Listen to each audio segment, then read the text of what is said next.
Good afternoon, or it's good evening. Excellency, the President of AMCAO, if it's okay, you can maybe give us an okay to start with the program. Thank you so much. So this is maybe we can say the time that we've been waiting for. It's the Africa Focus Day. And for us, this moment is quite critical because that's the high-level ministerial session where we have the opportunity of having our political leaders interacting with us in this particular place. And the focus of this particular Africa Focus session is basically on water-wise Africa through innovation and shared experiences. So the idea is to make sure that we allow our ministers really to relate and interact with us.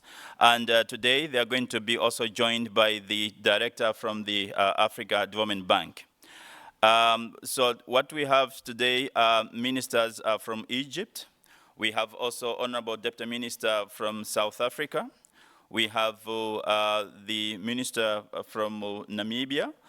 He also serves as the chairperson of the Africa Water Facility Governing Council. And we have Director Chanda from the Water Development and Sanitation Department. I am realizing that we are behind schedule a little bit, so I'll not really say quite a lot or much, apart from saying that according to the program, we are going to have a goodwill statement from Director Chanda from the Department of Water Development and Sanitation. After that, we're going to have opening remarks. We have a bit of a regret from the African Union. They couldn't make it for this particular session. Then we'll have the AMCAO chairperson, Professor Dr. Hani Sewilam, to at least welcome us and, of course, open the discussion. After that, we'll have a small presentation just to share with us the roadmap of formulating the post-2025 Africa Water Vision and also the implementation of the Dakar Declaration. And here, when we talk of Dakar Declaration, we are relating with the World Water Forum, the 9th World Water Forum that was hosted by Senegal. From there, we're going to have some kind of an interaction, and after that, we will allow our ministers really to have that particular special moment. So this will be the high-level ministerial segment where the AMCAO chairperson will be facilitating the conversations with the other ministers together with the director from the African Development Bank. After that particular conversation and exchanges at the ministerial segment level, we are going to have some kind of questions. We may have most of us, the participants, some few things that we'd like also to tease out with our ministers. It's an opportunity really for us to have that kind of opportunity to interact with the ministers. Then later on, at the end of it, we will have some kind of a summary of the discussions and, of course, commitments. At this point in time, allow me to welcome the director, Director Chanda, the Director for Water Development and Sanitation Department at the African Development Bank, to give us a goodwill statement. Over to you, Director Chanda. And I'm sure we can give a very big appreciation as he's coming.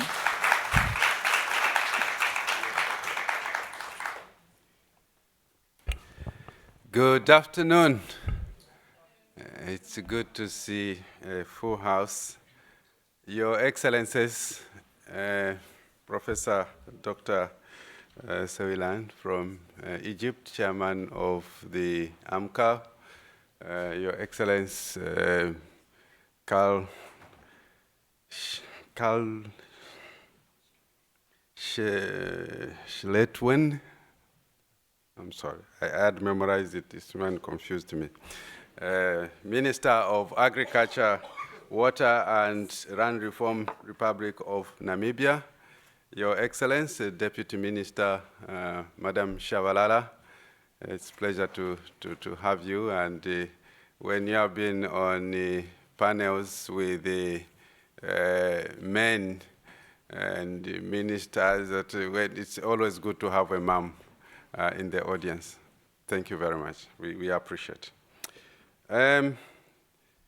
Distinguished ladies and gentlemen, all protocols observed, I would just like to say a few things as we have this great gathering.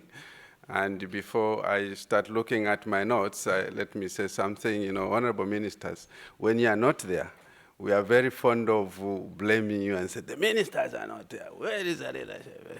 Now that we are here, we cow in and we fail to say what we talk about when you are here. But I hope the audience will be free to bring forward and express and get that leadership that you have been providing through AMCA.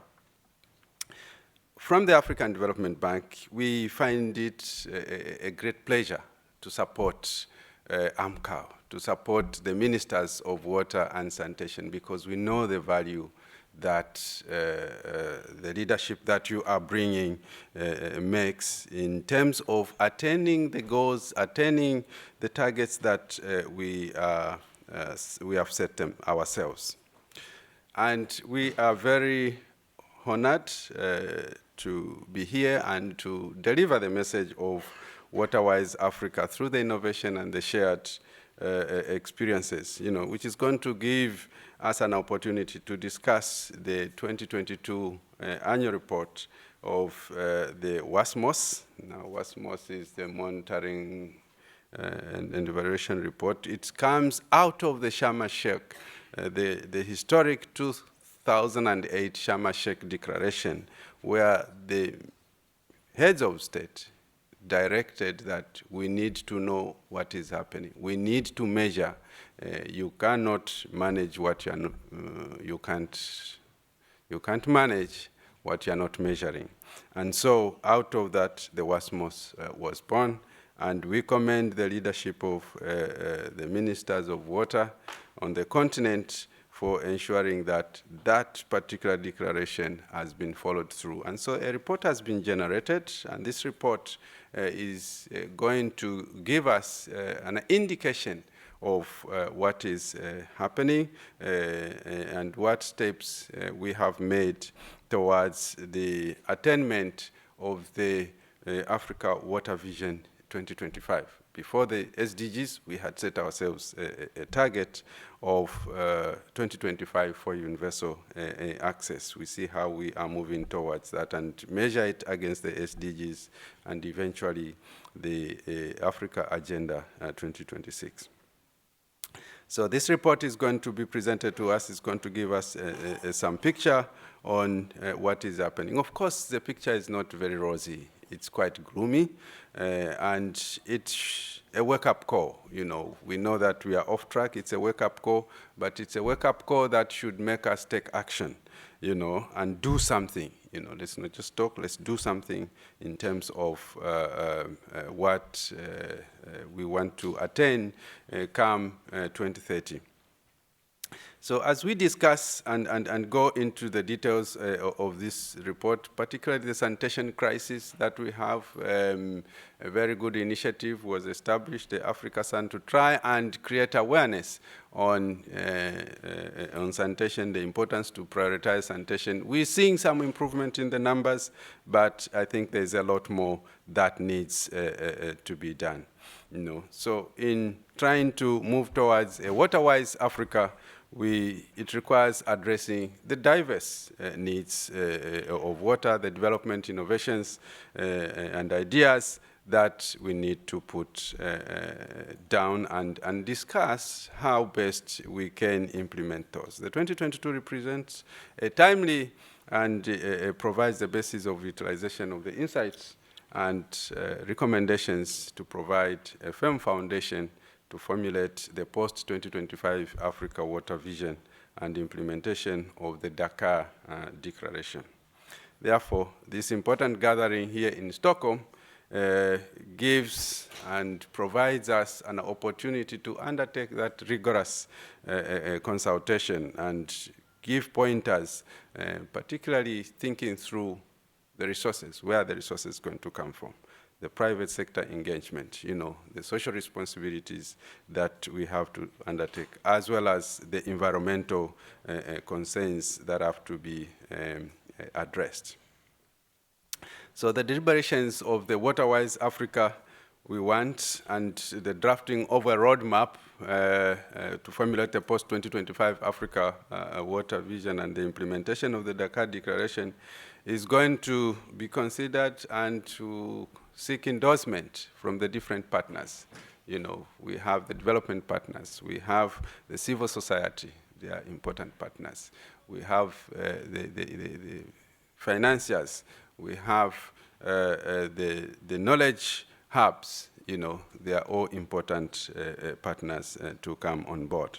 You know, so otherwise it will be very difficult in the attainment of universal access to water and sanitation.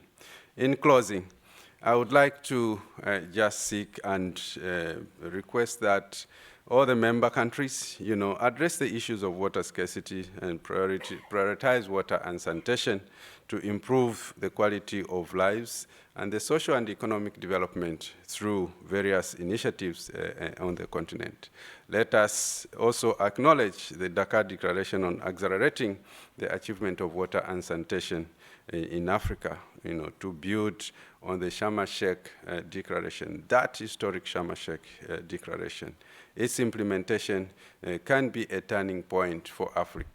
The points that are included in the Sharm el-Sheikh Declaration are still valid today, you know, and we need to take action. We need to move.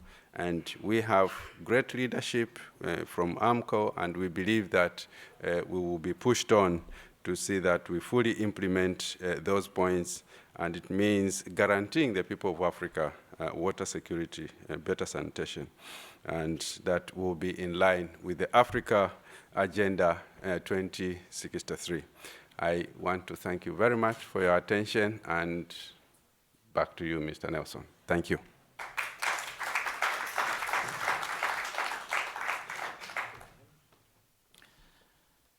Thank you so much, Director Chanda, for that message of goodwill. I believe we can give Mr. Chanda, Director Chanda, a better appreciation. Let's give him a better appreciation. Thank you so much once again. This time, let us yield this time to the chairperson of AMCO, Professor Dr. Hans Sawilan, Minister of Water and Irrigation in Egypt. This is the moment for you to just open this session officially, and then we'll move on with the rest of the program. As he is coming, let's give him a very big round of applause, please.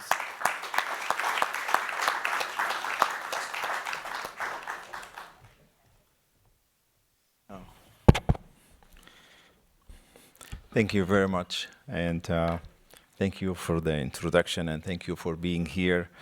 Honorable ministers, friends, and AMCO vice presidents, Director Sustainable Environment and Blue Economy, African Union Commission, Director for Water and Sanitation, African Development Group, our development partners and collaborators, ladies and gentlemen, all protocol observed.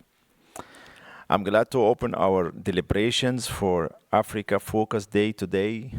Allow me first to acknowledge the support of the Commission of the African Union and the African Development Bank Group to organize this session. Excellencies, ladies and gentlemen, we all know that water scarcity, water security, and safely managed sanitation are very important for our security in terms of energy, food, and maintenance of the ecosystem and biodiversity. Luckily, Africa is endowed with abundant freshwater resources, but progress towards our continental and global goals on water and sanitation has been slow.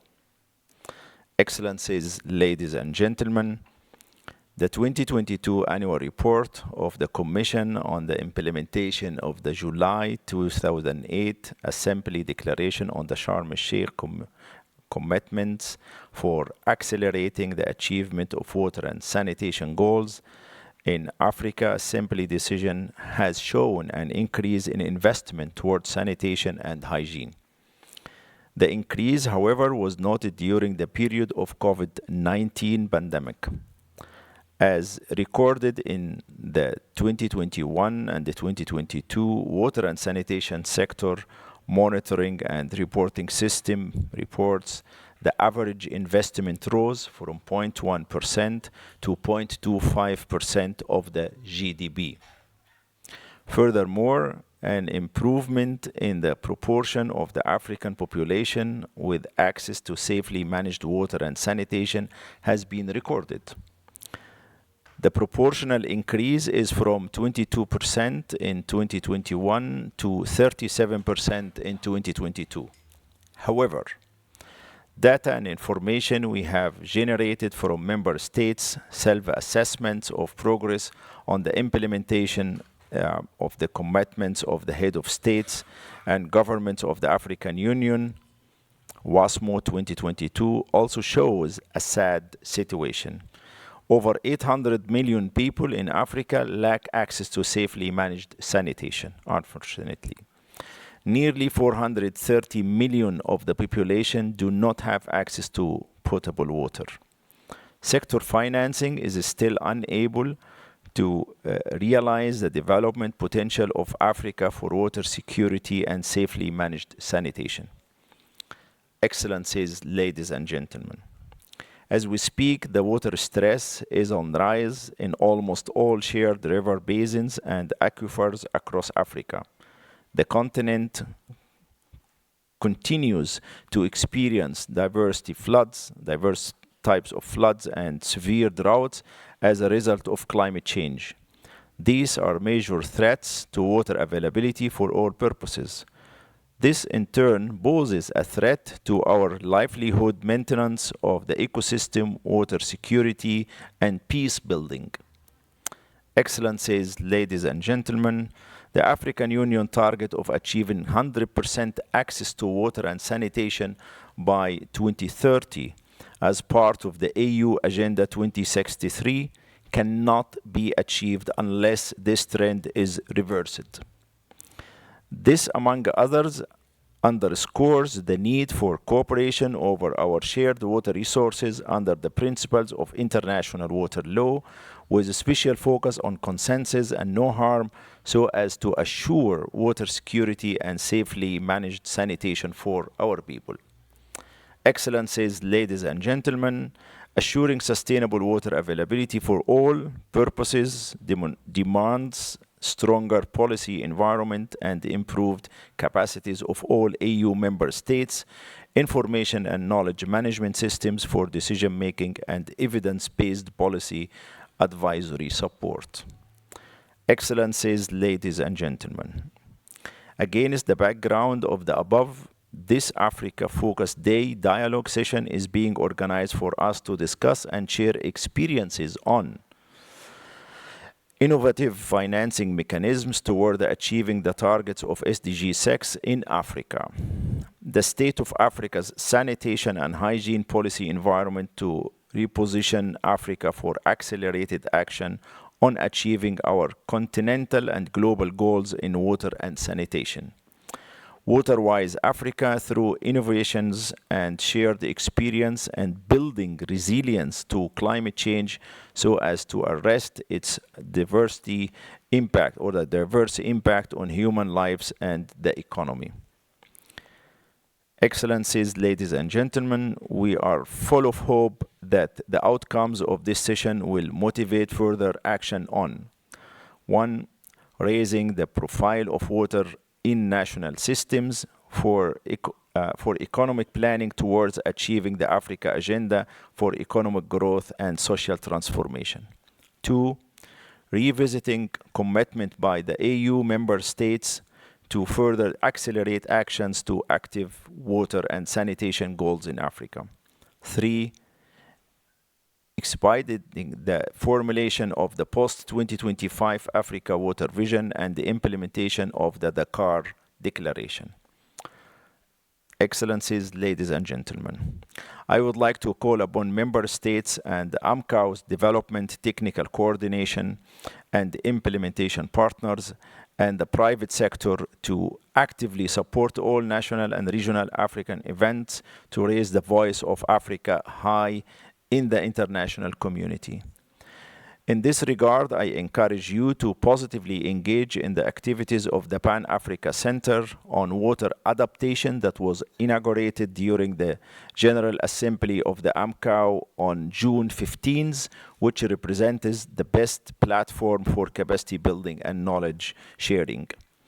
And I would like to also welcome your participation in the upcoming, which will be held in the upcoming event, which will be held in the period of 29th of October to the November 2nd this year under the theme Action on Water Adaptation for Sustainability, and this is a Cairo Water Week that will be organized this year.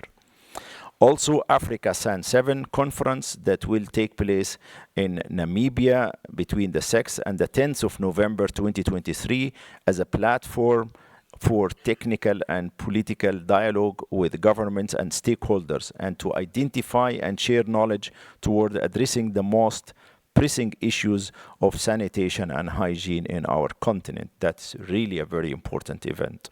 Finally, as a sector leaders, I encourage all of us to have open and frank discussions to help move the water and sanitation agenda of the continent forward. Let us deepen our cooperation and coordination mechanism at all levels for an inclusive and prosperous Africa. On this note, I declare this Africa Focus Day seminar duly opened. Thank you very much.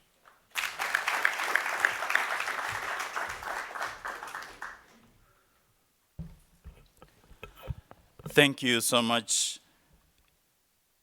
Honorable Chair of the Africa Ministers Council on Water, for opening officially this particular high-level ministerial segment at the World Water Week here in Stockholm.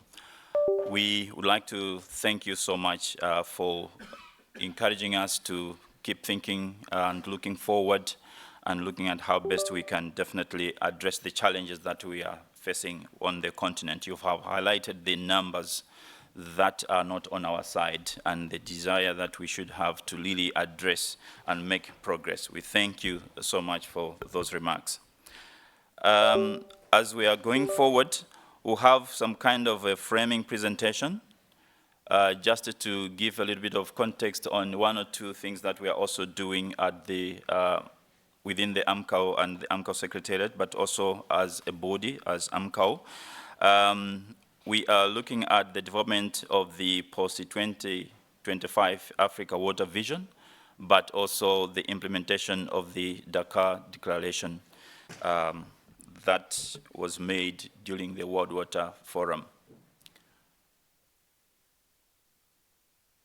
I'll just allow my colleague Probert to upload the presentation, and then I'll take you through the presentation. Then after that, we're going to have some questions and answers, and then we'll continue with the ministerial segment.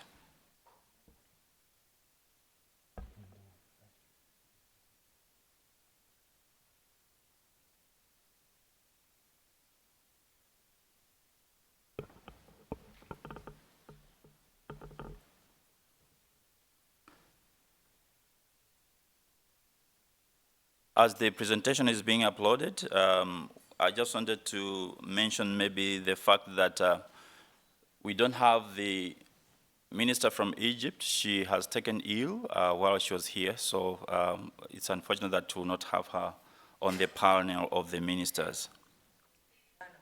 Oh, sorry. I don't know why I said Egypt, but anyway, I was meant to say Ghana. It shows that maybe my heart is in Egypt, while my mouth is in Ghana.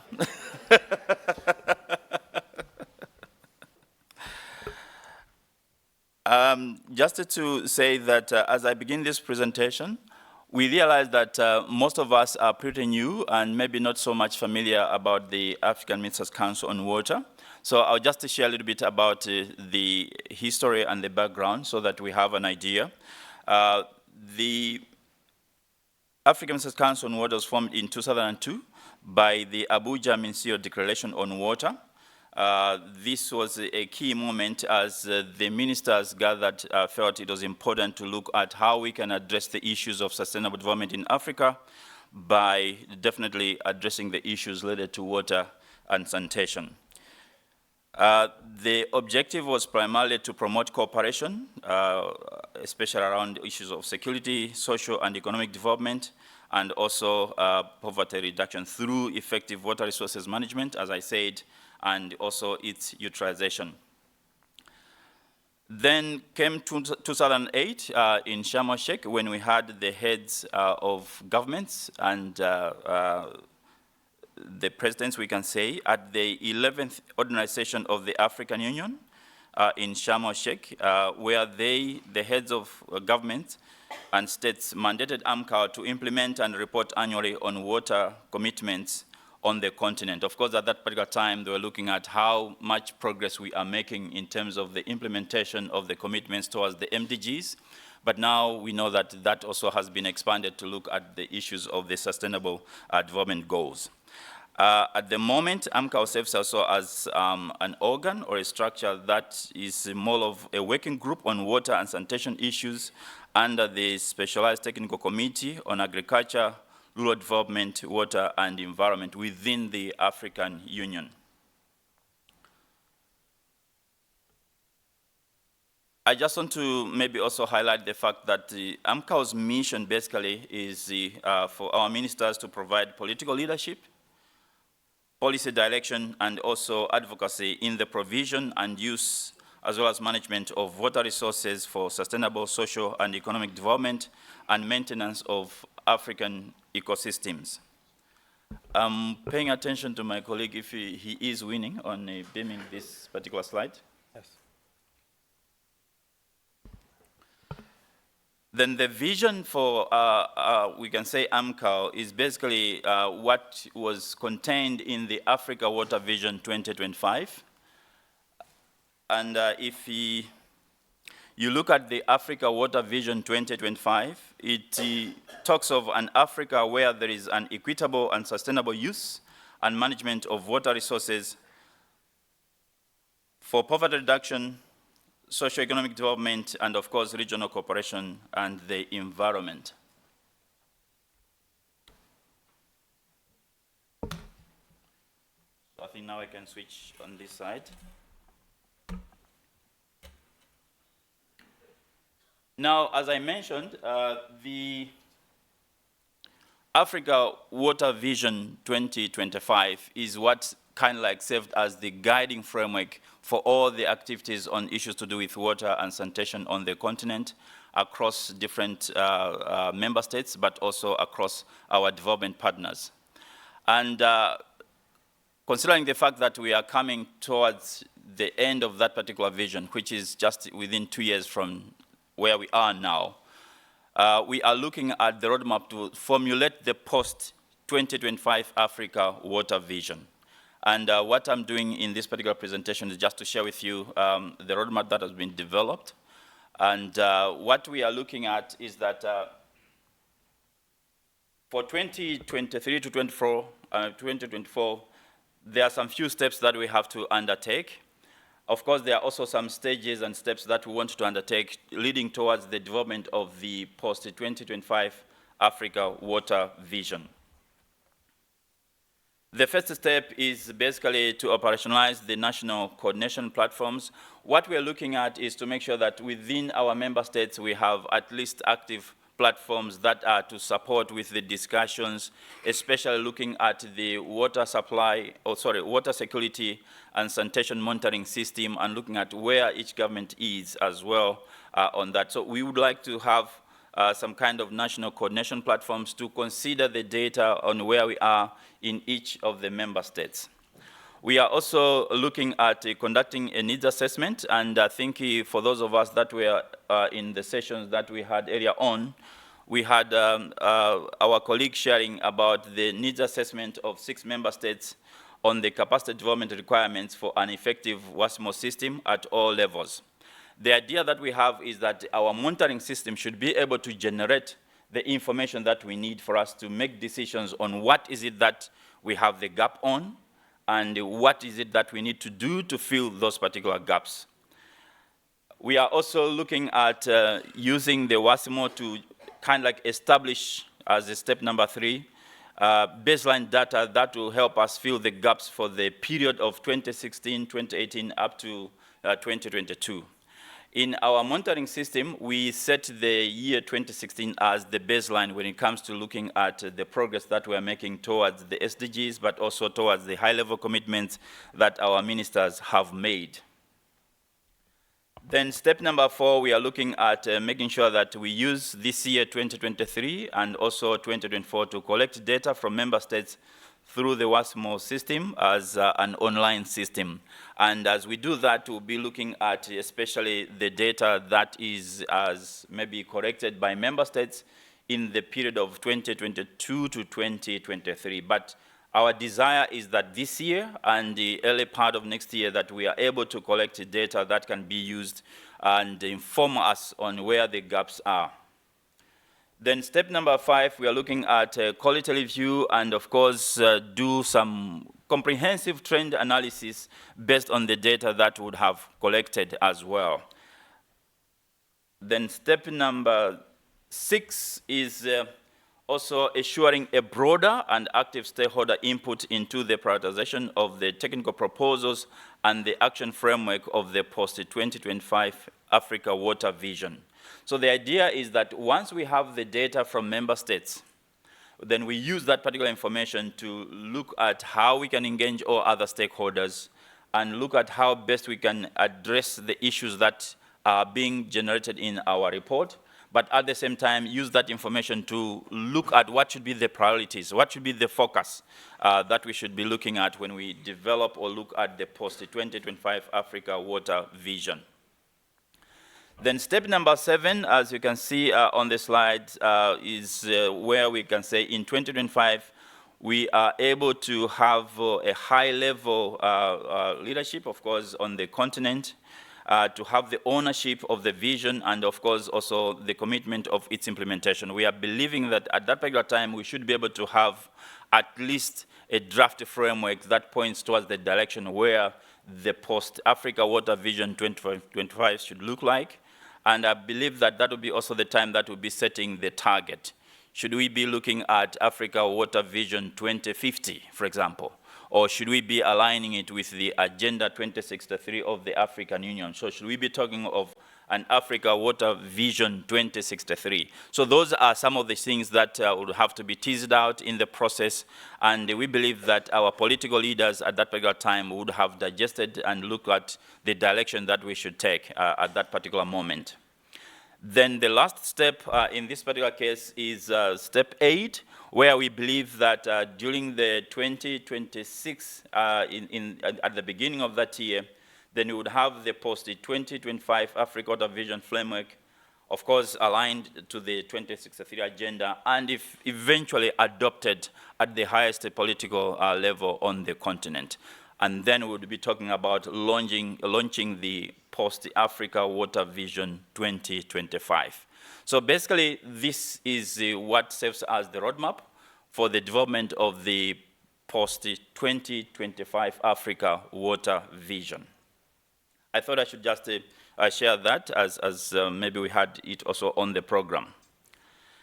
Now, you might have seen also on the program, we talked about the implementation of the Dakar Declaration. This is commonly known as the Dakar Declaration, but basically is the outcome of the 9th World Water Forum that was hosted by Senegal in Dakar, and that was last year in 2022. I'm not going to go into details. My assumption is that most of us in the water sector, in the water family, we are familiar with this particular process of the World Water Forum.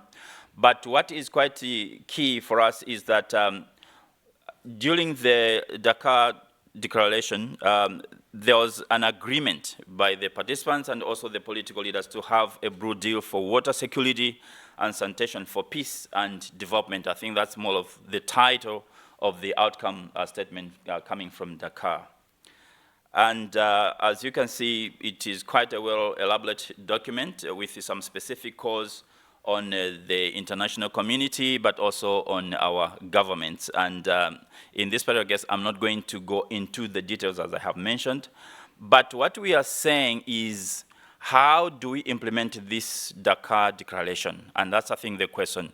And the roadmap of how we're going to do that, together with our colleagues from the government of Senegal, we are looking at a couple of options. But one key option, and maybe a route that we want to take, is as we prepare for the 10th World Water Forum, we should be looking back at what we committed during the Dakar 9th World Water Forum. And at the same time, when we look at our position as Africa on the upcoming 10th World Water Forum, then we could be relating and looking at, okay, where are we and what's the position based on the Brood Deal, as I mentioned earlier on, and also looking at what should be the direction that we should be taking. And considering that the World Water Forum, as we know it, is always convened every 3 years, the next one is coming up in Bali in Indonesia. And as part of the processes preparing for that, that's the time that we want also to be looking back at the Brood Deal, at the Dakar Declaration, and looking at how best can we implement some of the decisions that we made in Dakar, and also what could be our position that we can share when we come to the 10th World Water Forum. So the title of the 10th World Water Forum, of course, let's say the theme is focusing on water for shared prosperity, as you can see on the slide. And it's taking place in May from 18th to 24th of May in 2024. And this will be happening at the Bali Nusa Dua Convention Center. And as we know it, definitely it will be hosted by the government or the Republic of Indonesia together with the World Water Council.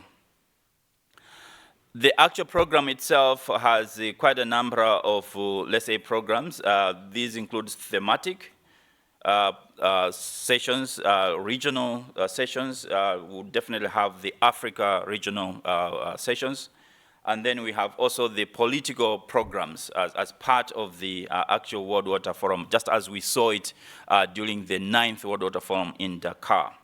Then there will be definitely high-level panels and special sessions. Of course, there will also be side events and expositions, and definitely some technical field trips as well. So as I mentioned, we would like to use this particular process as we prepare for it to be looking back at the Dakar Declaration as well. And there are a number of processes that, especially looking at the regional processes, that would develop and maybe facilitate the action in terms of looking at the sub-themes and the topics that are to be taken to the World Water Forum, the 10th World Water Forum. And this particular process basically is what also feeds into the political processes. So as you can see, there are three more or less like different processes that kind of like feed into each other. There is the regional process, there is the thematic processes, and also the political process. At the political process level, basically sometimes we have heads of state attending, but definitely it involves ministers, parliamentarians, local authorities, basin authorities as well. And of course, the other sessions would be involving other development partners. I don't want to go into so much detail because most of this information about the World Water Forum is already maybe online, one would say. But this time around, the 10th World Water Forum will be looking at 6 sub-themes. And they are just summarized in this particular slide. The first one is looking at the issues of water security and prosperity. The second one looks at issues for water and, of water for humans and nature. The third one, of course, will be looking at a very important issue, especially maybe for us as well in Africa, about disaster risk reduction and management. Then the others are looking at issues of governance, cooperation, and hydro diplomacy. There is a session or other theme focusing only on issues of sustainable water finance, and of course, knowledge and innovation. So our desire is that as part of the processes preparing for the 10th World Water Forum, we would have our, of course, political leaders leading the process and guiding the process. But we hope that our member states will help us to have some further discussions on what we should be looking at under each one of these sub-themes, one would say. And as we do that, we are also trying to see how can we engage, especially the regional economic communities, to lead on some of the specific themes as well. And we also engage our development partners to make sure that they are definitely taking a lead and playing a role in terms of deep diving into the discussions around each one of these sub-themes. Now, each one of these sub-themes have also about 5 topics under each one of them. And as I said, maybe it's not maybe the best use of the time for now today. You have to bear with us. But we are taking it that we have most of this information already online. But as I said, each of the sub-themes have specific 5 topics that they are encouraging all of us to relate with, to think about, to look about how we can maybe address them as well. So as you can see, this is just a summary. I can see most of us maybe are already just taking images of this. We'll also share the presentation. So these are the sub-topics of each one of the first 3 themes. And then we also have all the other remaining 4 to 6 thematic sessions with also some specific topics that we are relating with.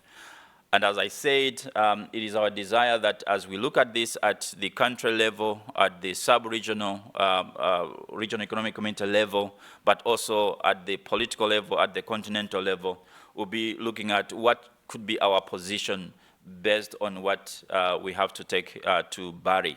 But at the same time, we'll be also looking back to look at our commitments and the progress that we have made in the implementation of some of these issues as well. So basically, that's what maybe we thought we could share with you in relation to the roadmap for the implementation, rather for the development of the Africa Water Vision 2025, the post-Africa Water Vision 2025, but also looking at how can we address the issues that we have in the Dakar Declaration. That's it, and I should say thank you so much for listening and for your attention.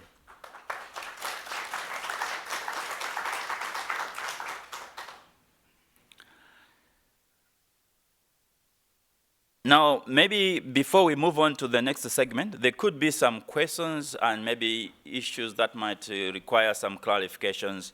We heard from the director of the African Development Bank for the Water and Sanitation Department speaking to us. We also heard the AMCAO president addressing us. Now we have heard about this presentation. We don't know if there's anything that might require maybe some kind of intervention or reflection from the participants. All right, I see one hand. We'll just allow, oh, there are 2 hands. I think those 2 hands are quite adequate for us for now. So pass on the mic, please. Good afternoon, and thank you very much for the presentation. It'll be quite interesting to know what strategies are there in terms of preparing as AMCAO or as the African representation at the World Water Forum. What are the steps that are going to be followed? Is it where countries will be invited to give what it is that they're willing to share, or will you be selecting from the continent who then will form the African voice that will go to the forum? What are the steps and the strategy? Thank you. Thank you. We have a second hand here, further down the 3rd row. Just keep your hand up.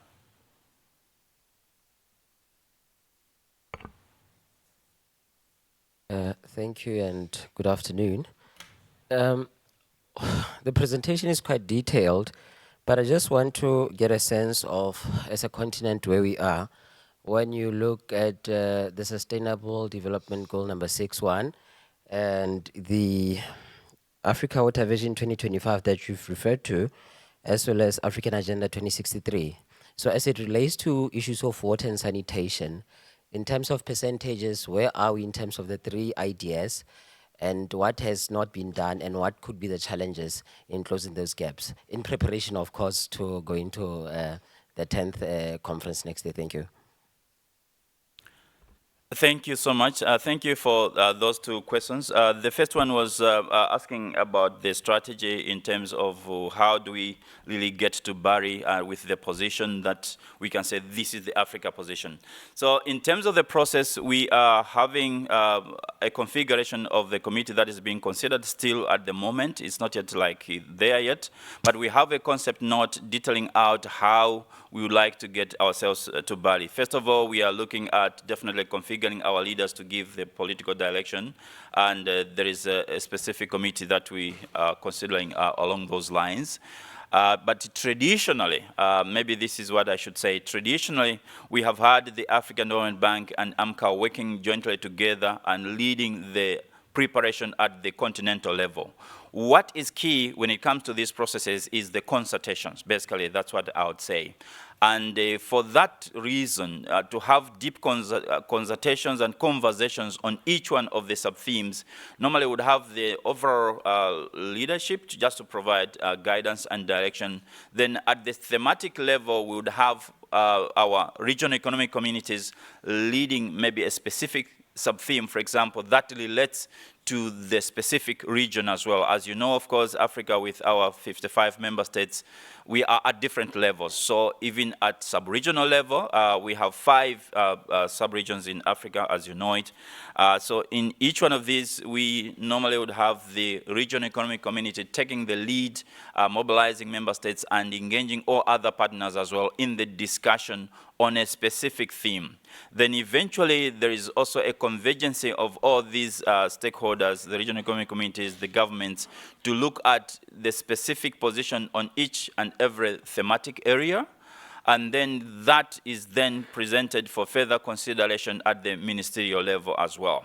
But in that particular process, we normally would have maybe 1 or 2 rapporteurs, let's call them consultants, who help to listen to what we are saying in all these, let's say, sub-regional consultations or conversations, and they try to distill all that information into a document that we would call then the Africa position paper that we take to Bali. That becomes now like the position for Africa, and this is launched or shared during the Africa Focus Day within the World Water Forum. Of course, we also have the ministerial segment at that particular time. So in terms of process, I would say that in short, as a strategy. My brother here has also raised quite an interesting point. Of course, you're getting a bit more detailed in terms of where we are now in relation to what we wanted to achieve in the Africa Water Vision 2025 and what we should be looking at.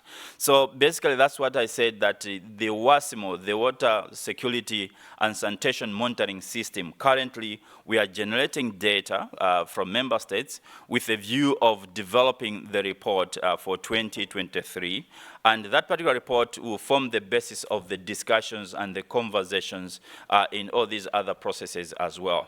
But as we heard from the AMCAO, His Excellency AMCAO chairperson, he articulated where we are, and the figures are showing that definitely we are not making very good progress when it comes to access to water supply and also sanitation on the continent. I'll not go into detail on that one, but we have a specific figures even in the WASMO system.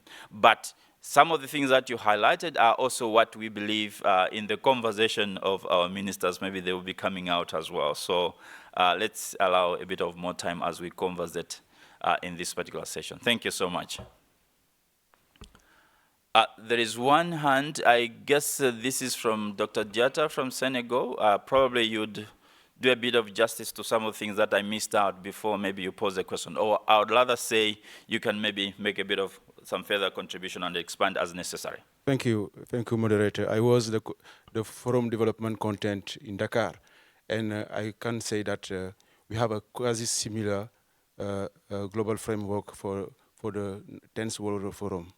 And for Africa, we have to don't miss that we have parliamentarian also process.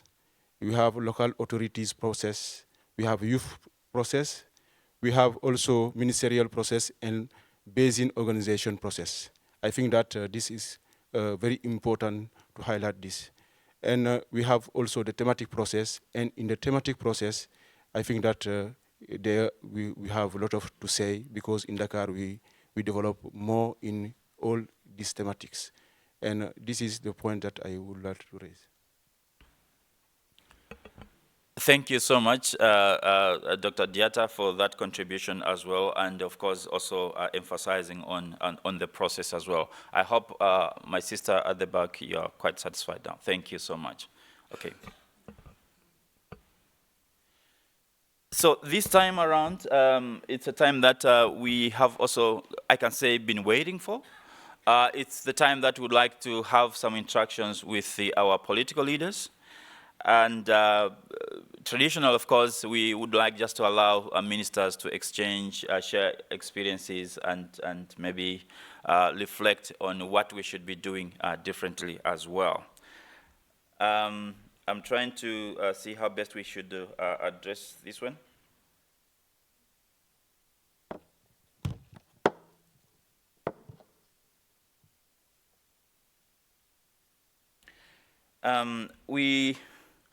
We initially thought that maybe the AMCO presidency would chair the sessions and chair the conversations, but I also realized that probably sometimes having somebody doing that would be quite maybe the way to go. But let me see what would be the best preferred option for you. Otherwise, as I said, this is really the segment of the ministers. Fantastic. Okay, great. Thank you so much. We appreciate that. So at this point in time, if it's okay, and allow me, Excellency, Honorable Minister, to probably invite you up front in this particular case. And you'll be joined by Honorable Minister from Namibia, if you can also come up front. I'd like also to invite Deputy Honorable Minister from South Africa to also join us up front.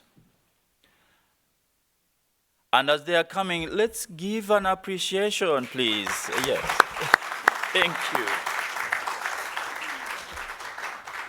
I'd like also to invite the Director of Water Development and Sanitation at the bank to also join the Honorable Ministers in front.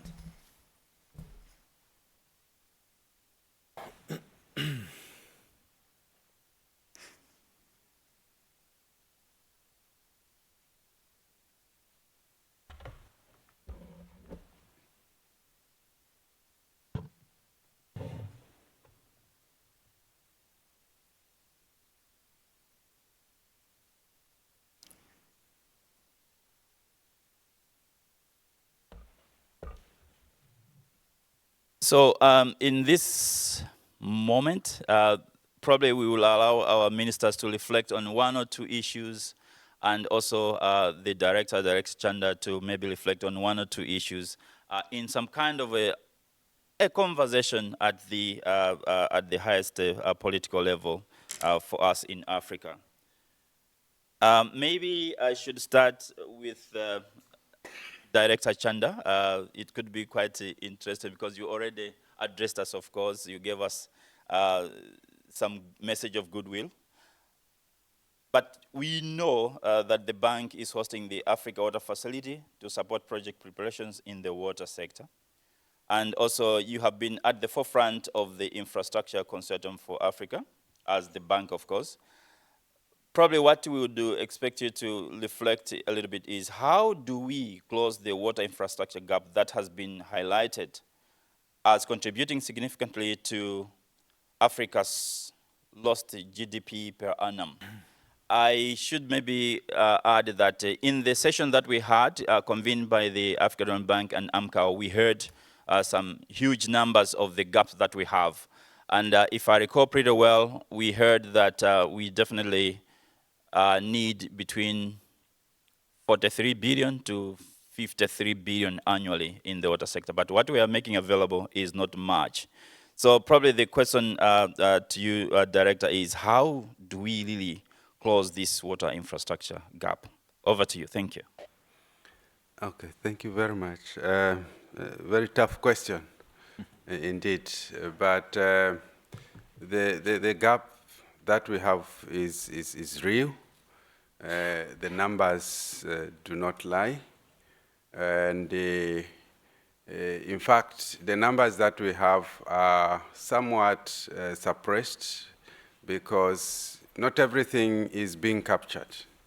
You know, if we captured everything, we would see quite some significant differences. Now, to try and address this difference, to try and in the remaining 7 years, we can do something. It's quite very difficult to get those numbers exactly, universal access, but we can make some good progress. And I think if we look at it as has been outlined, the need for having bankable projects, you know, so increase the support for preparing bankable projects. And this should not just be left to the Africa Water Facility alone. Yes, the Africa Water Facility is very important, and it should make that help in making quite some significant difference. But the magnitude of the work that needs to go in is huge. If you look at the 54 countries, you know, thankfully, we do have quite some good coverage figures, but remember, the target is universal. So even the North African countries where we do have a significant and good access rate, they also need to close that gap. You know, some have 80%, some have, and the challenge of access to water or availability of water in these places becomes a much even bigger challenge. So first, we need to be ready with the projects. We need to be ready with these bankable projects where if resources become available, then we can invest. The other aspect that I want to bring to the fore is the need to use the new approaches, the technologies. You know, in sanitation, we have found some approaches that significantly reduce the amount, the resources that we need to invest. For example, the seawise approach, where we are saying we don't have to lay all the pipes to go collecting the sewage. Let us use decentralized systems. You know, they are slightly cheaper, more user-friendly, and we can help in making the difference. You know, now this morning, we had a presentation, and it indicated that the resources that come from the public sector, from governments, is the largest. And that is true.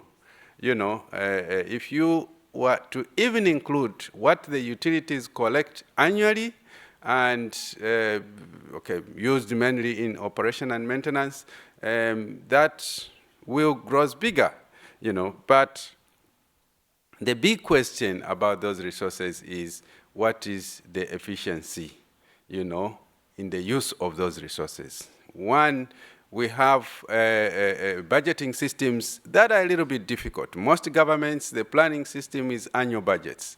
You know, you cannot undertake major infrastructure projects using annualized budgeting. You need to have 3-5 years planning spectrum so that capital investments can be undertaken. You know, there's a procurement processes. So I think having to use those resources to leverage external resources should be the key, you know, because if those resources are blended with resources that are coming from multilateral development banks or indeed bilateral donors, we are going to see a difference. One area that we have not fully exploited on the continent, where we can get some resources, are these resources that are tied to justifying climate resilient or green projects. Now, what is a green project? These are projects that address adaptation. These are projects that show that we are building resilience to climate change. And water indeed addresses this. All water projects, I would say, are green projects. but we are not accessing the resources that are available. And a number of these resources are grants. You know, the green climate funds, the global environmental facility. Why? It's a process. It's a process that takes a little bit long, but demands a lot of our time and our expertise. We need to do everything to access those resources. Because if you look at Asia and the volumes of resources that go into Asia from that envelope, it's huge. We can access those resources, you know. We need to hewn out. There are elements in the water sector where the private sector can come in. It's not everything. You know, if we carefully package these lots, we can have the private sector come and provide that particular element. It reduces on the burden that the countries have to foot. You know, it's not everything. Do not invite the private sector to start providing you a distribution line. Pipes are expensive. If you lay 100 kilometers of pipeline, the recovery period for pipelines is 50 years and more, you know. The private sector want to recover their resources in maximum 25 years, you know. So you are putting in an infrastructure that lasts a much longer period, but you want to repair within a shorter period, it becomes much more expensive. So let's put and ask the private sector to come in areas where it is doable. And that is bulk water supply, for example, helping in improving non-revenue water, commercial areas. They can help make a difference, and we can bring these losses. Thank you. Thank you so much, Director Chanda. A big hand to Director Chanda for these reflections. Let's move on to the AMCAO president, who is also the chair of this session. We wanted to hear from you, how do you envisage championing inclusive, let's say, cooperation to address water-related challenges and, of course, solutions across issues to do with climate change, adaptation, and, of course, also in light of the highlighted information and knowledge challenges to enhance water-related disaster preparedness and capabilities? Thank you very much for this very important question. I think, first of all, the relation between water and climate change need to be made as visible as possible. We all know that in Paris Agreement, there was no mentioning of water. We all know that the previous 26 COPs, water was not a subject in the discussion and the negotiation of climate change. So first of all, in Africa, we need to raise a flag because you mentioned adaptation to climate change in the water sector, that Africa must be supported to adapt to climate change at the global level. And raising the flag, I think we in Africa, we were able to do a good job, starting from Cairo Water Week, the previous Cairo Water Week just before the COP27, to bring Africa voice, to go to the COP27 with one common voice, that we raise a flag that water and climate change are interrelated to each other. We must position water at the heart of climate action. And I think to a certain extent, we made it for the first time to have water in the cover decision of the COP27 that was cited 5 times in the cover decision, which was for the water community is a very important result first. And then we took it again in the interactive dialogue number 3, to the UN Water Conference in New York in collaboration with the Japanese government in order to further position water at the heart of climate action. But again, we should put Africa in the center, that we need support to adapt to climate change. So once we position water and raise a flag that water and climate actions are very important, then we have to share knowledge in Africa, because you are speaking about disasters, and early warning systems are very important for the African communities, and we should share knowledge. And there are some African countries that has some knowledge that should be shared. There are different platforms in Africa and other areas that should be shared. We do our best in Egypt to share our knowledge, and also get information and work together with other African countries. And I can also give very interesting examples how we send forecasting and early warning data to other partner countries. This must be done more and more between countries. We should also build the capacity of the African member states and the local communities on how to face such disasters, how to react, how to increase their resilience. And I think WASMO is a very good example for this. WASMO, you mentioned early that the needs assessment of the capacity of six different member states. We can build on that.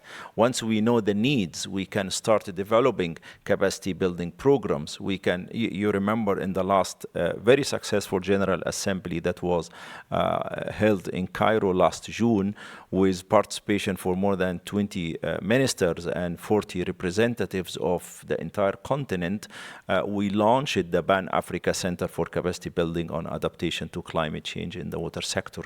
That's another start. So we have WASMO, we have the Pan-African Center to build the capacity of different stakeholders to reflect this experience and to enhance the resilience of the local communities to face the changes of climate change in the water sector. So sharing knowledge, working together is an important, making use of existing facilities and platforms that I think we do have enough platforms to share knowledge, but we just want to make use out of them in order to face the climate change in the water sector. Thank you. Thank you so much, Excellency Chair of AMCAO. Let's give an appreciation to the Chair for those reflections. Thank you so much. Let's move on to South Africa. Your Excellency, Honorable Minister, Deputy Minister, we seem to have had a challenge. We are not really making good progress when it comes to access to sanitation, on the continent. However, we know that South Africa has made a bit of progress on some specific targets. So what we would want to hear from you is what has been the South Africa approach to at least make some progress on some of these targets? And probably related to that, you can also share with us how or what we should do in order to mainstream youth engagement in the sector. We heard earlier on, I think, in the session that the bank convened jointly with AMCAO, that we also need to begin to look at how do we mainstream the youth engagement in the sector. But first of all, it's what has been the approach of South Africa to make at least some progress in some targets, and how do we mainstream the youth? Thank you. All right, thank you so much, and good afternoon to everybody, mostly the president of AMCAO and former presidents, and of course the panelists.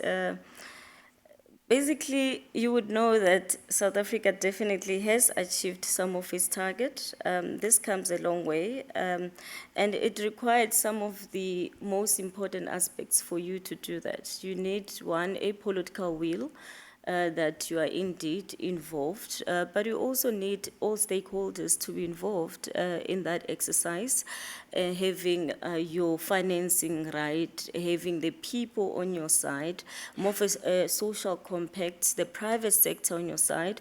You will know that we do a bit of work, a lot of work actually with Development Bank, including with what we call DBSA back at home. So for us, that is part of the ways and how we would have achieved to really deal with our own targets. But also we have what we called the policy reforms that we've been over time being in a position to really go back to them and be able to review. So we would have the policy frameworks that have been ratified, we adopted and operationalized in the national policy, and expressed into being through implementation plans, such as the Water and Sanitation Master Plan.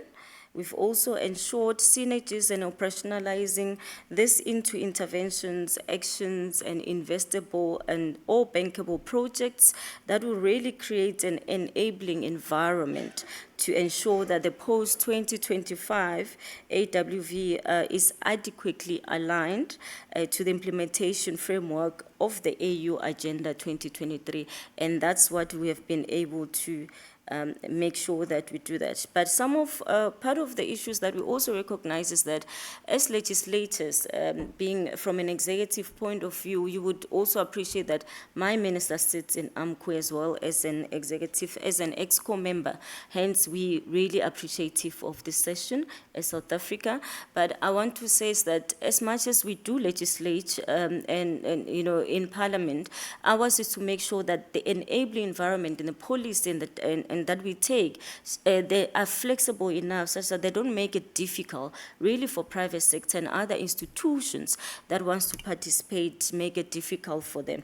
The issue that you raised with me around the youth and what is it that we are doing? We're doing a number of work as South Africa. We've got a Water Research Commission, and around that, it's not just on the youth, it's also around the women empowerment. You would know that we do have part of the participants today afternoon where young people are coming from the school and we mentor them. Our department, through with Water Research, we mentor them from a young age in high school, teach them about water, education, but also DWS goes further in ensuring that there's an investment around young engineers. And this is what we're doing to make sure that young people from a young age really, they're educated about it, but there's an interest. And this is what I'll also challenge my colleagues up here to say, you must also look perhaps in our own reforms in the curriculum to really teach water, because water, it is life through the Lexus, as you know. So if we treat water and we have a different relationship, attitude change with water, but it must start from the children at home. And that way, when parents are misusing water, definitely your children remind you that you don't need to do that. But I would want to say that we are redressing, as you know, that we've come from an inequality, our society is unequal. So in addressing that, we're collating data on communities without access to safe drinking water and sanitation. It might also seem like we're not achieving our goals necessarily. However, this is also to be seen as an opportunity to ensure that no one is left behind per the goal and the theme, but also our President Ramaphosa has been very persistent, even in his State of National Address. He did mention that we must not leave anybody behind in all the implementation of government priorities that we are doing. So we are transformative in terms of our agenda in South Africa, but further, Africa is experiencing a fast-growing population, the issue of migration, and that, for me, it makes member states to give it a chance to really fast track in terms of moving towards our targets. So it's things that, as member states, we need to be thinking about around transformative agenda and trying to really move with the fastest pace, because we can talk, but it's important that what we say, 2063 right now, 2030, it's around the corner, and we started in 2015. Where are we now? We're right in the middle, it's almost at the end. So it's important to also put checks and balances at an implementation level that we are able to really push on and push ourselves, so you are able to come with checks and balances, but implement. So yeah, I wish you well in the next coming one that you've mentioned. Thank you. Thank you. Thank you. Let's appreciate the Honourable Minister. Thank you so much again for those reflections. Let's turn to Honourable Shetwin, if you may allow. You are definitely special in the sense that you have also served as Minister of Finance and Economic Planning. Sometimes we have been telling ourselves that we don't know how to talk to ministers of finance, but you know what works in terms of the language. But however, we are still not there yet, as we have said, when it comes to releasing the potential of water and sanitation to contribute to Africa's economic development. What should we be doing differently when it comes to public investment? And secondly, you heard from AMCAO chair that we'll be having the Cairo Water Week before the end of the year, pretty soon actually. And you're also hosting the Africa Sanitation Conference, where we are casting a spotlight on sanitation. What should we do to increase investments, especially towards sanitation? Over to you, Honorable Minister. Well, thank you very much. You know, you ask me as if I am the Minister of Finance. Let me tell you, I'm a human being that is depending on water to live. And I think that sometimes gets lost. So I want to start my response to that to the fact that we have got two choices, in my opinion. We can consider safe water for everybody as a principle and develop our priorities according to that principle. Or we say water is a matter that needs to be funded and solved, it becomes a money matter. And our ability is then depending whether we want to fund it or not. I tend to believe that water is more a rights issue than a operational issue. So we must live up to the saying that water is life. It is really life.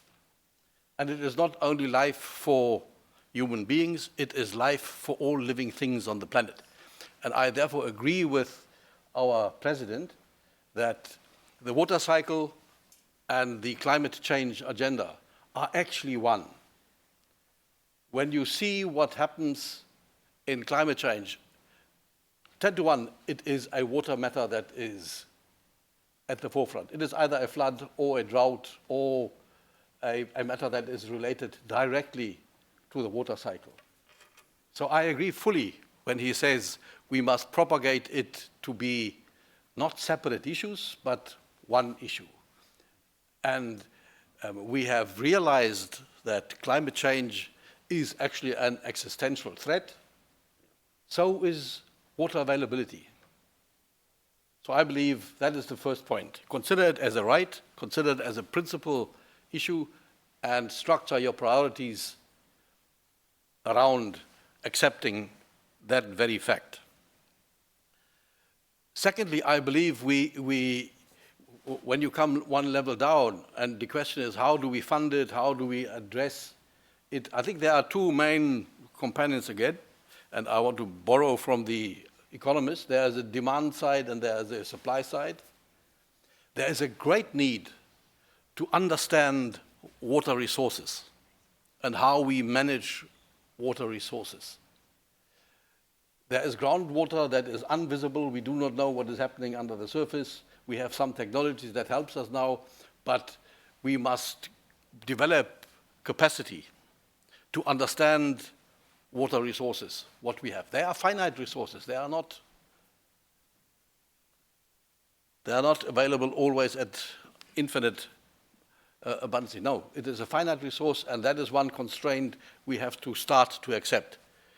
And water resource management includes, of course, data collection, data analysis, technology, capacity, human capacity to understand and to analyze the data that is so broad. And again, there is a financing aspect attached to that need. And then there's the supply side. Now it's the infrastructure development, whether bulk or distribution or water quality measurements or well, the whole host that we have, the maintenance, the utilities, how well they go, governance issues. It is all only after you have decided what your resource is and how to protect your resource. The next point is when we look at the question, how are we going to about it? I think many people have asked that question. And the result is we are all over the place. There are 101 organizations that talk about water. One only about water quality, the other one on sanitation, the other one on that. And we are not managing them well. And we can see ourselves. We have a water forum, we have a UN water conference, we have water weeks, we have all sorts of fora. Everyone reiterates how important it is, but there appears to be not much conversation between these different fora. So can we not come forward with an effort to consolidate all these different fora and speak in that one voice, in that overarching fora? I know it's very complex because water is so much cross-cutting. It's in every sector, actually. No development without water, so everyone has an interest in how water is. But I do believe we have to consolidate. And we have, again, an example here. We have AMCO with our agenda and our future. But we will already have an AU Agenda 63, where components are in. And we have a UN implementation agenda after the water conference. We have the Water Forum way of looking forward. So, and in Africa we have the high-level committee on water that has an investment plan which was tabled at the UN conference, and it is standalone there. We do not really, we know about it, but the time has come to put these things together if we want to be one voice. If we are not coordinating better, then we will struggle. So I believe, again, you know, priorities, and as I said this morning, money is not the problem, there's enough. We are just spending it for the wrong purpose. We finance wars and we finance all sorts of other things, whereas the existential need to look at water and things like that is not there. Maybe lastly, we are talking about the adaptation agenda. Now, I have a specific point there. Africa is not the one that caused climate change. So when we talk about adaptation, my point is we should not talk about adapting Africa's way of life, because that did not contribute to pollution. We must be helped to adapt, to survive, because of the calamity that was induced by the developed countries and is engulfing us now. So our adaptation is how can we develop to the living standard of the wealthy country, and what assistance do we need, and how we deploy that assistance and our own means to reach that. It should not be where we are now dictated. You cannot have cattle farming anymore because methane emissions are too high, or you cannot farm with rice paddies because methane and things are too high. I don't believe that that is the type of agenda we must follow. And Africa has a youthful population. We are a significant component of the world's population. We have a right to say how we want to live and how that agenda is going to be shaped. So our voice in that discussion must be recognized, must be elevated. Thank you. Thank you, thank you, thank you. Thank you so much for these reflections. They are quite really inspiring. They provide the direction that we should be taking, and we really would like to appreciate highly Excellency Chairperson of AMCAO for this particular moment, and as you were joined also by Honorable Shetwin from Namibia, as well as Deputy Minister from South Africa. We really appreciate quite a lot, and of course, Director of Water Development and Sanitation at the African Development Bank. Ladies and gentlemen, let's appreciate our high-level speakers for these wonderful contributions. Thank you so much. I note that we have run out of the time, so maybe we can just resume. If it's okay, we can probably just use a bit of your 5 minutes before we move on from this place. What we wanted to do is just to hear maybe some perspectives from the audience and maybe other delegates as well. So I don't know if we can have maybe Senegal, just in 2 minutes, having heard what you have heard from the panelists here speak, what is it that maybe you can say we should focus on and take away? And would like also to do the same if we can have maybe 2 minutes of Malawi's reflection on what we have heard today. I think we can have a roving mic, and then we'll be winding up from there. Senegal, please.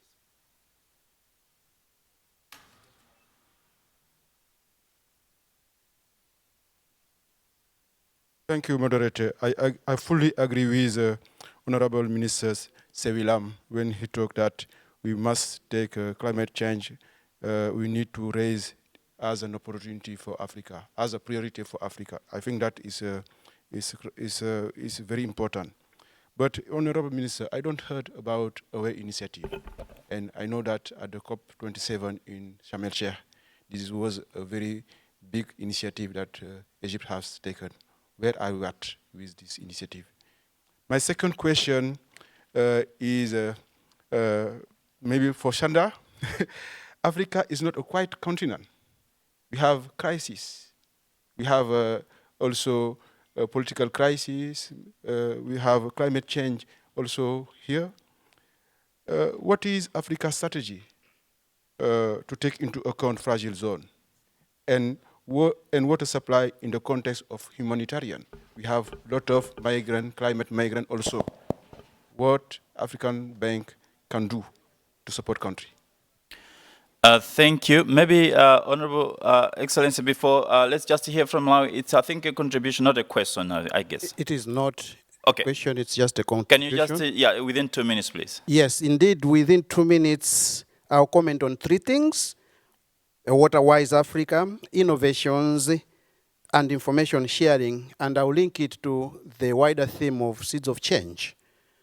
You see, sometime in March this year, Malawi had the worst disaster emanating from climate change, the cyclone Freddy, and you should have seen what impact that had on the girl child, what impact that had on hospitals, on the infrastructure, let alone water infrastructure.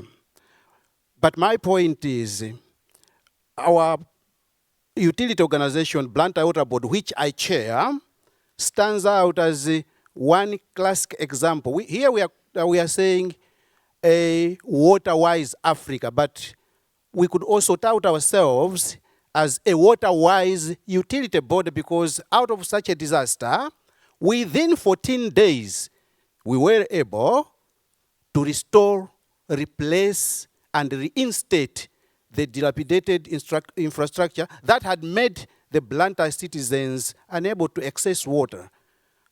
Who else can beat that? What I'm trying to say is, if we can approach holistically our subjects, we can say Africa is not all about negativities. It also has positivities as well. But what we accrued in Malawi was a product of resilience, a product of information sharing, and ultimately also a product of political leadership. Thank you. Thank you so much. So I think you, as we heard, issues of climate change will definitely be with us, and we have to find a way to deal with that. But let me allow Excellency to just respond, and let's hear from him. I just want to respond to the question regarding AWARE. For you who doesn't know what AWARE is Action for Water Adaptation and Resilience, which was one of 5 initiatives that came out of the COP27 that was organized in Sharm el-Sheikh last November. No, AWARE is still alive. We have been discussing it like in 3 meetings today.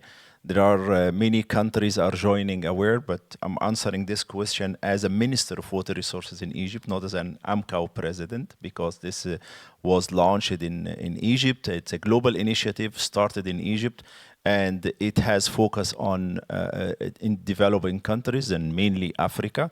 And we have been mobilizing funding. We have been also getting interest from different countries. We have 6 pillars with different coordination coming from international organizations. So we have the FAO, the UNEP, the FAO, the UNEP, the UNESCO, ESQA, and other organizations who expressed interest and raised hand and said, we want to take this pillar and coordinate it. We want to mobilize funding here and there.